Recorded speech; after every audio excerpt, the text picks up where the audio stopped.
ہر اذیت کی ایک معینہ مدت ہوتی ہے جس کے گزر جانے کے بعد نہ تو درد کی شدت پہلے جیسی رہتی ہے اور نہ ہی اسے سہنے والا انسان پہلے جیسا رہتا ہے۔ تمہارے جسم ابھی ظاہری گناہوں سے پاک نہیں ہوئے اور تم اندرونی پاکیزگی کا دعویٰ کرتے ہو۔ تم مخلوق سے تو درست رویہ رکھتے نہیں اور خالق سے درست رویہ رکھنے کا دعویٰ کرتے ہو۔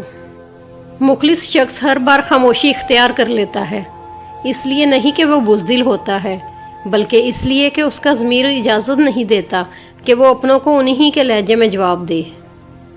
شیخ سعدی نے فرمایا، روئے زمین پر اکثریت میں ایسے لوگ ہیں جو دکھ، تکلیف، اذیت، فریب، دھوکہ تو انسانوں کو دیتے ہیں اور معافی اللہ سے مانگتے ہیں۔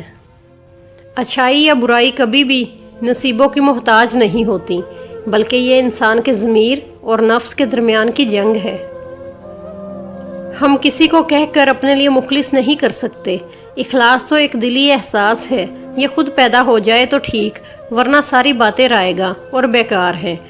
اور اپنے صرف وہی نہیں ہوتے جو خون کے رشتے ہوں بلکہ اپنا تو ہر وہ ہوتا ہے جو آپ کا خیال اور احساس کرے۔ محبت کے پھول تقسیم کرنے والوں کے دامن کبھی خوشیوں سے خالی نہیں ہوتے۔ آزمائشیں انسان کا حوصلہ بلند کرنے کے لیے آتی ہیں۔ صبر اور برداشت کرنے والوں کی اللہ مدد ضرور کرتا ہے۔ دعا ہے کہ آپ سدا مسکراتے رہیں۔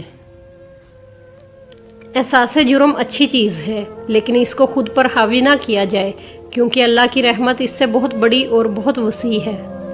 جب کوئی خاص شخص محض آپ سے فاصلہ رکھنا چاہتا ہو تو آپ کا اخلاقی فرض بنتا ہے کہ اس کی خواہش کا احترام کرے۔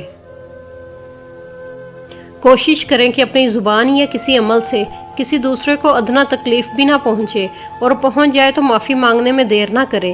یاد رکھے اللہ کے بندوں کو تکلیف پہنچا کر اللہ کی رضا کا حصول ناممکن ہے۔